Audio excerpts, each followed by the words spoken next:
Muy buenas noches, un gusto saludarlos, bienvenidos al programa Iguazú Elige, programa que emitimos los días martes a las 10 de la noche. Por acá van a desfilar los candidatos a concejales en las próximas elecciones legislativas del 22 de octubre. El agradecimiento al Hotel Panorami que nos abrió las puertas de su casa para que podamos emitir el programa desde este lugar realmente maravilloso.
Hoy nos visita en Iguazú Elige una de las candidatas por el espacio de la renovación, la doctora Natalia Méndez Ferreira.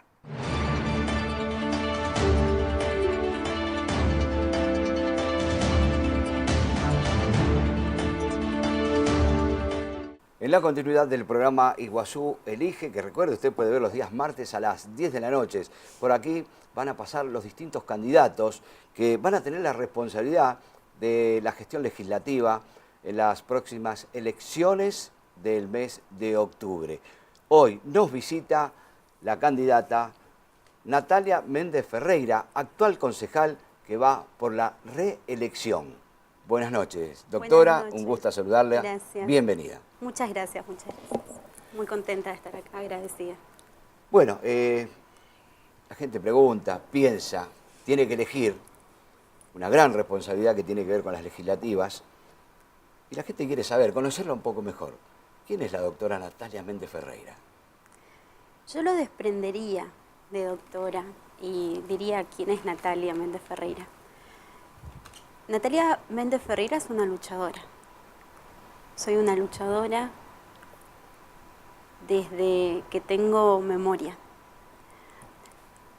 Soy nieta de pioneros en Iguazú, por lo tanto absolutamente identificada con el pueblo.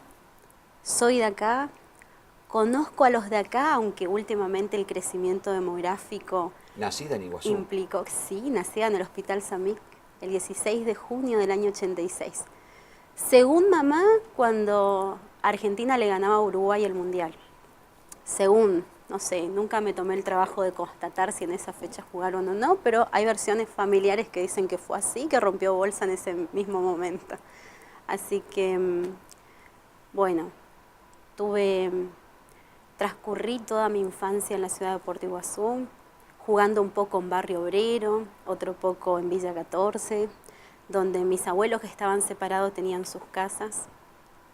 Y con mamá, mamá soltera, vivimos en varios barrios de la ciudad, alquilando, y hasta que fuimos a vivir a la casa del abuelo, que está marcada mi vida a partir de ahí porque en virtud de algunos arreglos políticos, económicos, intereses que circulaban en el momento, alrededor del año 98-2000, desalojan a nuestra familia, de donde hoy es el duty free, que ha marcado la historia familiar, y de jugar en grandes extensiones de terreno y extender el brazo para agarrar una mandarina, pasamos a vivir en un barrio que hoy, en su momento ya era conocido como Barrio Santa Rita, pero fuimos los primeros habitantes porque de manera exabrupta nos llevaron a ese lugar y todavía no había conexión de agua, de luz.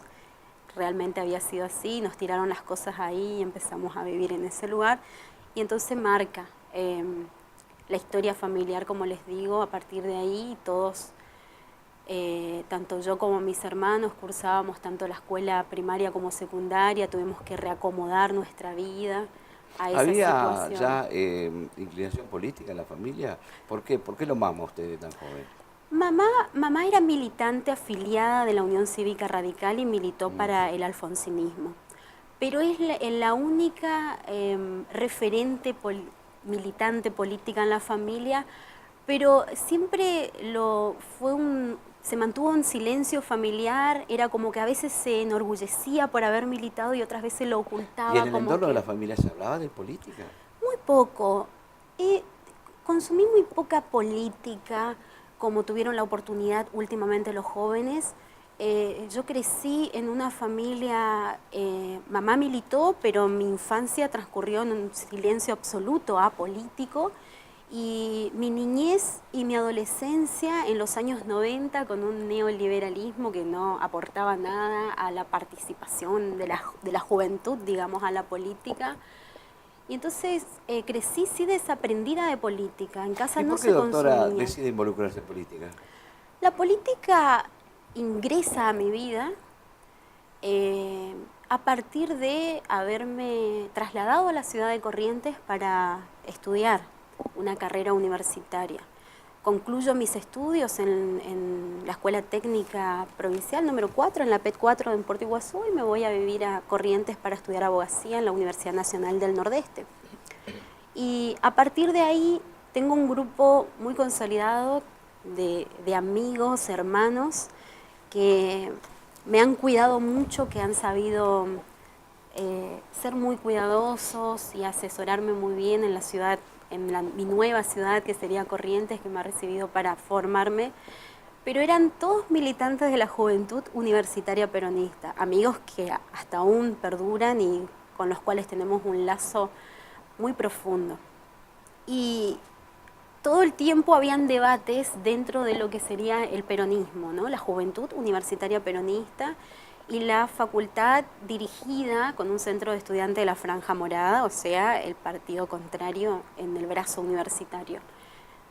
Mis amigos, cuando yo les propongo empezar a militar en Franja, porque veía un montón de necesidades de los estudiantes que venían del interior para acceder a becas universitarias, alojamiento, sistema de transporte, comedor universitario, y se veían como algunos acomodos, también como se ve en la vida real. Bueno, en la esfera universitaria sucedía mucho. Había algunas personas que no necesitaban y eran beneficiarias de ciertos servicios que el Estado ponía a disposición, y otras que realmente necesitaban no accedían, quizás porque todavía no estaban preparadas para reclamarlo o porque no había nadie que los defienda. Y te estoy hablando de la Facultad de Derecho. Y mis amigos quedaron absolutamente sorprendidos. Natalia, desde que venís acá, y ya eran mis últimos años de la facultad, desde que venís acá debatimos de política, pero desde el peronismo, y de repente nos llegás un día y nos decís qué querés.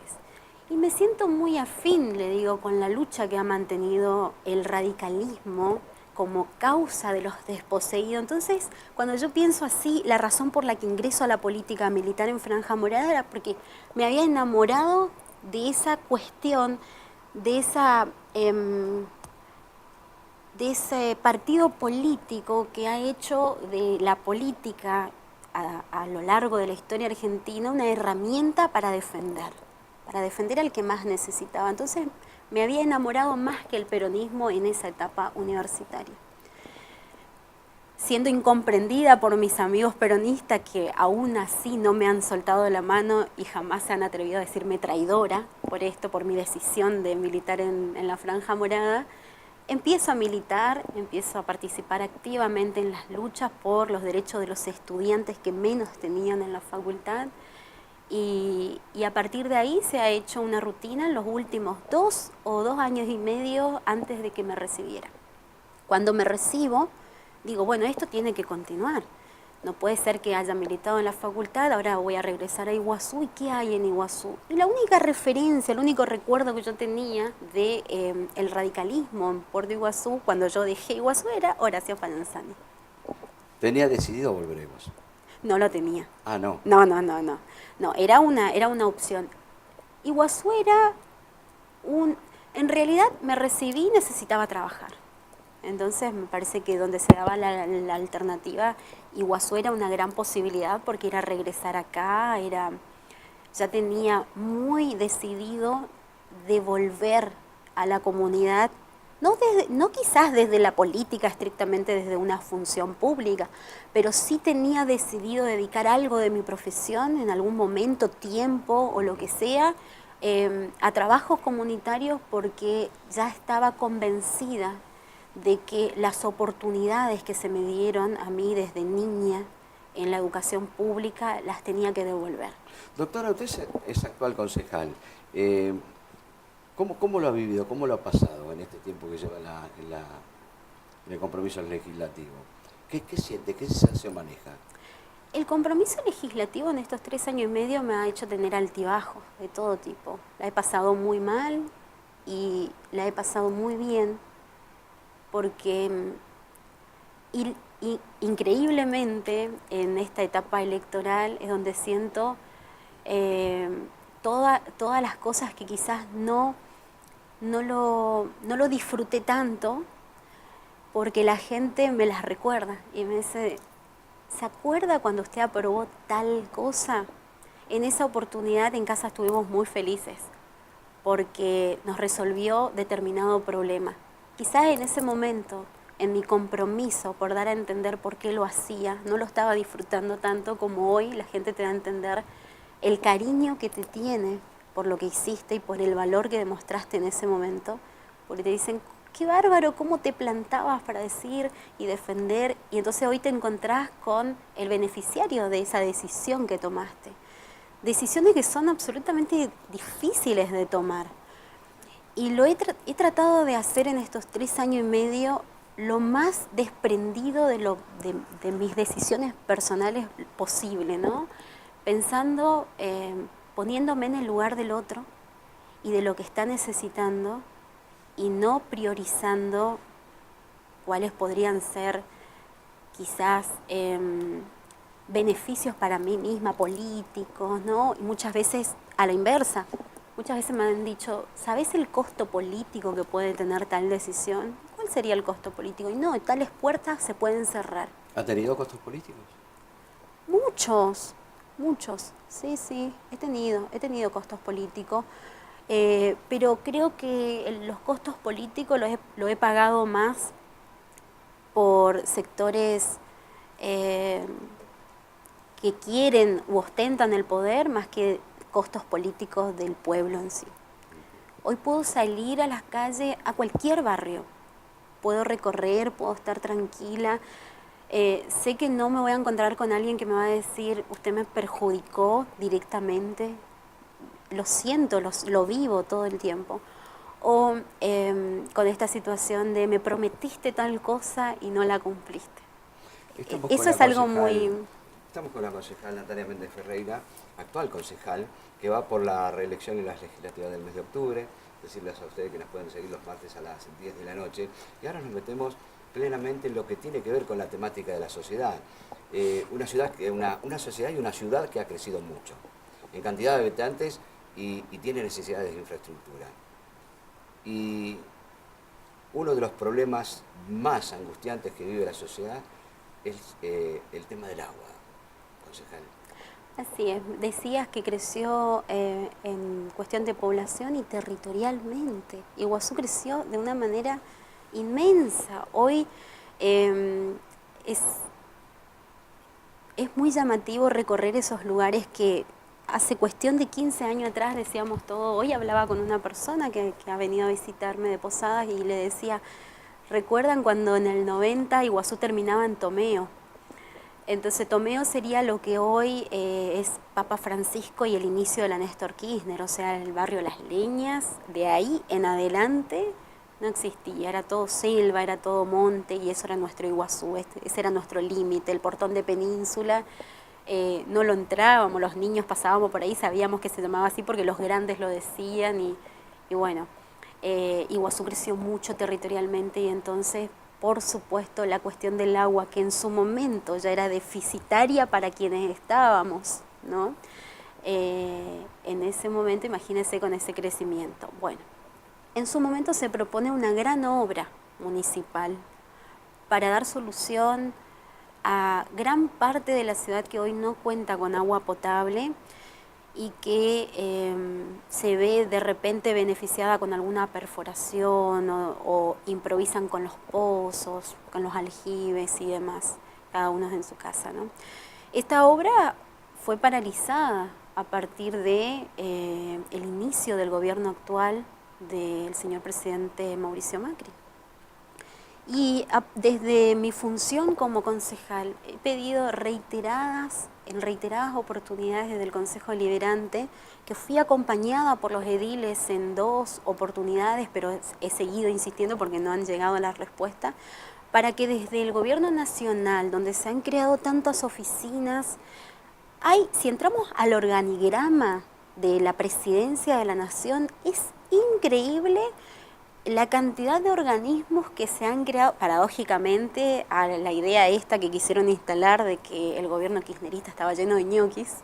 Hoy entramos al organigrama de la Presidencia de la Nación y nos encontramos con ministerios llenos y llenos de secretarías, subsecretarías, direcciones, etcétera, pónganle el nombre que quiera, que tengan que ver con municipios. La información de estas necesidades que tiene la ciudad, sí, llega al lugar donde tiene que llegar y, a ver, donde tienen la potestad de poder regir los destinos para que se continúen con estas obras. No, es que no se comunican con el municipio, no bajan los fondos, no es que bajan los fondos y no se los destina al agua potable. Por eso te estoy diciendo, Mema, hemos hecho reiteradas comunicaciones desde el Consejo para que a través de estas oficinas que se dicen de conexión con los municipios y las provincias, se evalúen las cuestiones hídricas, de infraestructura, de abastecimiento de agua, de obras, que se hagan inversiones en nuestra ciudad, ya que existen tantas oficinas, por lo menos que vengan a evaluar cuál es la situación de Puerto Iguazú que se necesita y cuánto vamos a necesitar para salir adelante en relación dinero, ¿no? Y no hemos tenido respuesta. Entonces vos me decís, pero ¿esa plata llega a las obras? No, porque directamente no se hacen convenios ni con la provincia ni con el municipio. Y te quiero decir más, no solamente no se hacen convenios para bajar obras, sino que mucho tiene que ver este reclamo que hoy la gobernadora de la provincia de Buenos Aires hace a todas las provincias, de un fondo de reparación histórica. O sea, nos está diciendo a los misioneros que no tenemos agua, que no podemos resolver el tema de la luz, que el tema de la infraestructura de nuestras localidades es sumamente difícil y la tenemos que solucionar con fondos municipales, que después es otro tema cuestionable. Pero nos está diciendo que solucionemos todos nuestros problemas y que aún así le entreguemos 3.000 millones de pesos porque ellos necesitan recuperar ese dinero porque sienten que es una reparación histórica y que la tienen que destinar olvidándose absolutamente del federalismo. Entonces vos me decís, ¿qué posibilidad existe de que nos manden fondos si la gobernadora de la provincia le está pidiendo a la provincia lo que no tiene o lo que recauda en 6 meses? Bien, esto es lo que tiene que ver con la decisión que pueda llegar el oxígeno económico desde Nación. Pero, ¿y el tema de la energía? Bueno, el tema de la energía es punto aparte, Mema. El tema de la energía me ha movilizado tanto. Y quizás la gente dice, pero no estaba en tal protesta cuando quemamos goma. Yo creo que creo que con estas cuestiones esenciales de las necesidades de Puerto Iguazú hay que trabajar. Y esto de estar presente para salir en la foto ya no funciona. Hay que trabajar en serio. A tal punto me he tomado con seriedad el tema de la infraestructura, que ha sido una cuestión de rispidez que he mantenido con el gobierno municipal. He viajado a la ciudad de Puerto Rico, emblema del cooperativismo. Puerto Rico se ha destacado en su progreso año tras año y por consiguiente como funcionaria, como concejal solicité con el directorio de la Cooperativa de Electricidad de Puerto Rico, que hoy no solamente es de electricidad, proveen telefonía, están con el tema de saneamiento, están con internet, están con cable, porque trabajan tan bien con el cooperativismo que han sabido sobrellevar esta situación e instalar. En Iguazú, ¿y la solución? ¿Por dónde se en Iguazú, ¿Por dónde llega? En Iguazú hay que entender que EMSA es un sistema obsoleto, que no ha sabido resolver la situación de Puerto Iguazú, no ha sabido administrar la cuestión de la energía eléctrica, y es algo que hay que decirlo. Estés en el espacio que estés, tenés que sentarte y tomar decisiones, y ahí hablamos de nuevo del costo político. Hay un montón de sectores que van a decir, ¿por qué? ¿Por qué cree que EMSA? ¿Y por qué EMSA no ha sabido responder a las necesidades? ¿Y cuál es la alternativa? Las cooperativas. Las cooperativas bien administradas, las cooperativas bien entendidas, las cooperativas con identidad, cuidando cada uno, entendiendo que cada una de las cosas que pertenecen a la cooperativa pertenecen a todos.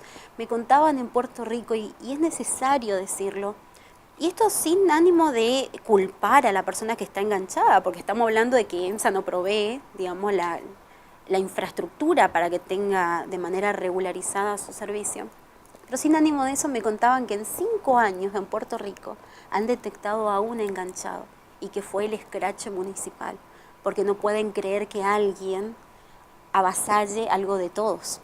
Entonces me parece que tenemos que pensar, vos me decís, ¿y cuál es la solución? Empezar entre todos, no importa las diferencias políticas, que el Consejo Deliberante sea un espacio deliberativo, de consenso, para ver qué posibilidad existe de pensar en alternativas para Puerto Iguazú en las prestaciones de servicio de electricidad. Una de estas alternativas, no digo que es la correcta, que es la que tenemos que aplicar, digo, abramos un debate serio.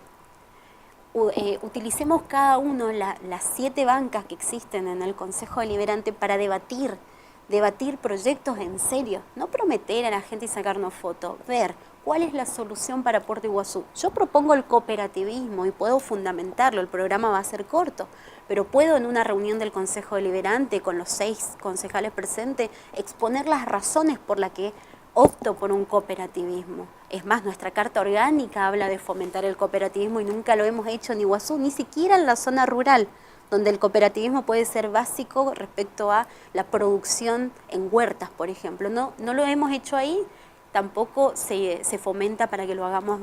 Para mí es una solución empezar a dialogar seriamente.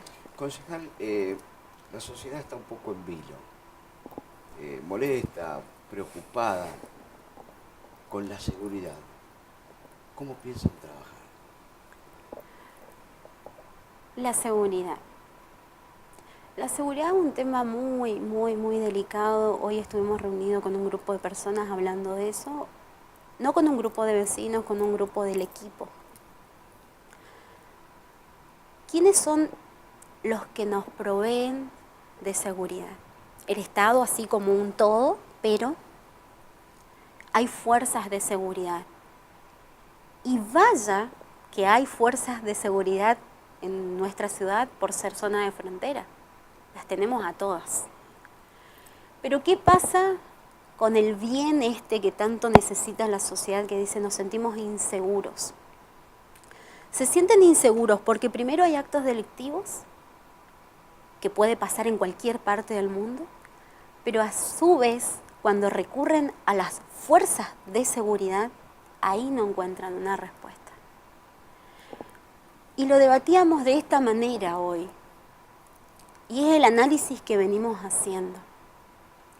Las fuerzas de seguridad deben condenar la participación de sus integrantes en cualquier hecho delictivo, porque es una gran verdad y no puede seguir cubierta, no puede seguir, las cosas hay que decirlas, los problemas hay que desmantelarlos para poder solucionarlos.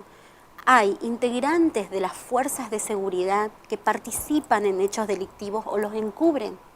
Entonces, ¿cómo es posible que un ciudadano se sienta seguro si encima le roban algo y después va a hacer la denuncia y nunca avanza? Me ha pasado a mí personalmente que me han robado una moto, me han dicho dónde estaba la moto, voy a ampliar la denuncia y cuento dónde estaba la moto. Y no ha ido nadie de la Fuerza de Seguridad Policial a ver. Y no he tenido información después de haberle dicho dónde está. Entonces, ¿qué pasa?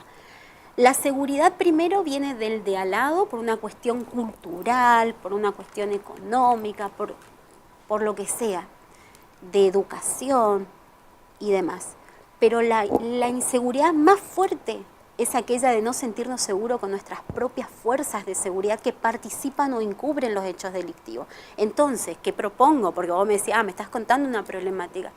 Necesitamos una mesa de diálogo serio y los foros de seguridad tienen que tener participación activa de integrantes sí, del Poder Ejecutivo, si no puede el señor Intendente, alguna persona a su cargo, pero así también de mantener, digamos, una rigurosidad en lo que está sucediendo respecto a la inseguridad, en este caso en la ciudad. Y las fuerzas de seguridad deben comprometerse a expulsar de su seno a cualquier integrante que no proteja, que no provea de seguridad a la ciudadanía. Porque es la manera, o si no vamos a seguir sintiéndonos inseguros y no pudiendo recurrir a quienes nos deben proveer de seguridad desde el Estado. Concejal, ¿por qué habría que votar a la doctora Natalia Méndez Ferreira, teniendo en cuenta de que usted participa en el espacio político de la Unión Cívica Radical como concejal en la actualidad y ha decidido cambiar de espacio y participar en la renovación? Sí.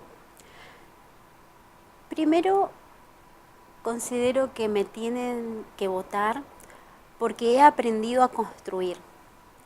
Mi vida ha sido un continuo aprendizaje en la construcción, no en la destrucción.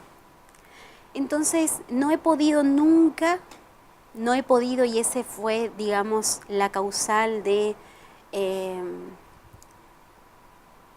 tanta bronca de parte del sector del radicalismo, no he sabido ser oposición en crudo, no he sabido decir no ciegamente, no he sabido destruir al otro para poder aparecer yo, tener protagonismo, no he sabido eso.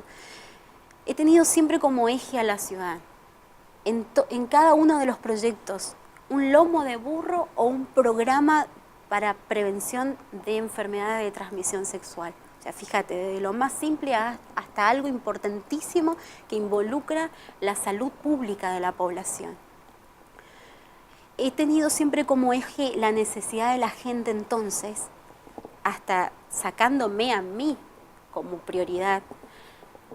Y eso me ha enseñado a construir. Tengo la capacidad de sentarme con quien piensa diferente y de llegar a un consenso. Ya sea que mi opinión yo haya arrancado con muchos fundamentos, no con razón, con muchos fundamentos, haya presentado un proyecto y lo hayan desbaratado. Por una u otra razón, todos los integrantes de la mesa lo hayan desbaratado y haya quedado muy chiquito, desprovisto de muchas otras cosas. He sabido desprenderme de eso para construir. Entonces me parece que es una de las cosas que aportan mucho a la ciudad. El saber ceder, el saber dialogar y el haber aprendido a consensuar. He dejado de lado un montón de cuestiones como ser las chicanas políticas, las peleas dentro de la política y me he enfocado en la construcción. Creo que eso han visto y he valorado hoy para pertenecer a este espacio, al Frente Renovador de la Concordia, porque me han convocado para la construcción y nunca me han dicho, te tenés que callar la boca y no tenés que decir nada más. Me han dicho, nos gusta cómo has trabajado, porque supiste construir y porque no tenés miedo de criticar, de decir no y de enfrentarte a quien tengas que enfrentarte. Me parece que esa característica la voy a tener ahora, la voy a tener siempre porque la fui construyendo y consolidando. Y otra cosa, Mema, también me tienen que votar porque he respetado mucho el uso de la palabra. Cuando necesité decir las cosas las dije, cuando necesito decir las digo, cuando necesite en un futuro decirlas las diré, pero he hecho más que hablado. Hoy veo el fruto cuando voy al barrio de las cosas que he hecho que hasta yo he perdido la noción. Entonces, me parece que soy una persona que sabe hacer, aparte de construir, que ya te lo dije, pero he aprendido a hacer mucho más que hablar.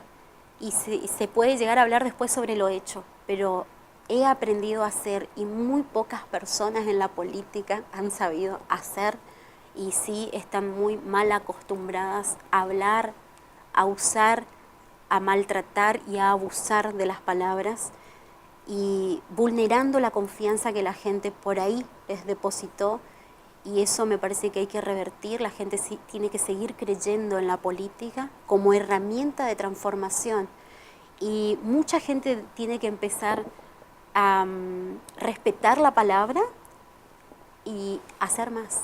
Me parece que esas son dos características por las cuales me comprometo a seguir siendo así y por las cuales la gente, si valora la construcción y si valora los hechos, debería votarme. Recuerden a la gente su lista, el sublema y parte del equipo que la va a acompañar.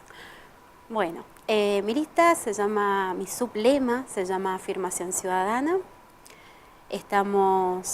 Integramos la lista Astrid Ortega, una joven docente licenciada en Relaciones Públicas de nuestra ciudad, ejerce acá. Nos sigue acompañando Darío Nuxio, empleado municipal, él trabaja en el Abasto. Está comprometido, es un chico de Puerto Iguazú, es joven, tiene empuje. También nos acompaña Hilda Brites, una trabajadora, una administrativa de nuestra ciudad. También está con nosotros Edgardo Barchuk, un periodista. Él es sobereño, pero ha elegido y ama Iguazú como su casa. Hace muchísimos años vive y trabaja en nuestra ciudad.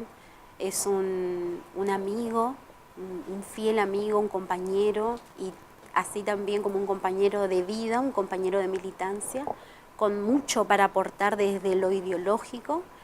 Y nos acompaña una joven madre del barrio Los Cedros, quien tiene una participación activa en las cuestiones del barrio Los Cedros, en la comisión barrial, la integra, trabaja, está presente. Hoy me estaba contando que estaban organizando una huerta, o sea que es una persona súper activa, tiene una bebé hermosa, que también es nuestra pequeña militante, y no está su nombre en la lista, pero pertenece porque está en todos nuestros encuentros, en nuestras reuniones. Bueno, nuestro compromiso es seguir construyendo, seguir trabajando en todo lo que a lo largo de la campaña le vamos a contar a la gente, quienes no saben todavía, todo lo que vinimos haciendo durante 3 años y medio, y profundizando esas cuestiones y tomándonos con seriedad la función, así como lo veníamos haciendo, la continuaríamos. Esa creo que es la razón por la que nos tienen que votar. Estamos comprometidos con Iguazú, queremos vivir en una sociedad como todos estamos deseando, con los servicios públicos, con seguridad, con trabajo, con salud, con educación. Estamos pretendiendo lo mismo y me he comprometido a seguir trabajando con eso. Muchísimas gracias, concejal Natalia Méndez Ferreira. Gracias por venir por favor, gracias a este espacio ustedes, para que la gente la conozca más y mejor. Esto es Iguazú Elige, martes a las 10 de la noche. Hoy tuvieron la oportunidad de escucharla, a la doctora Natalia Méndez Ferreira, candidata a la reelección del Poder Legislativo en las próximas elecciones del mes de octubre.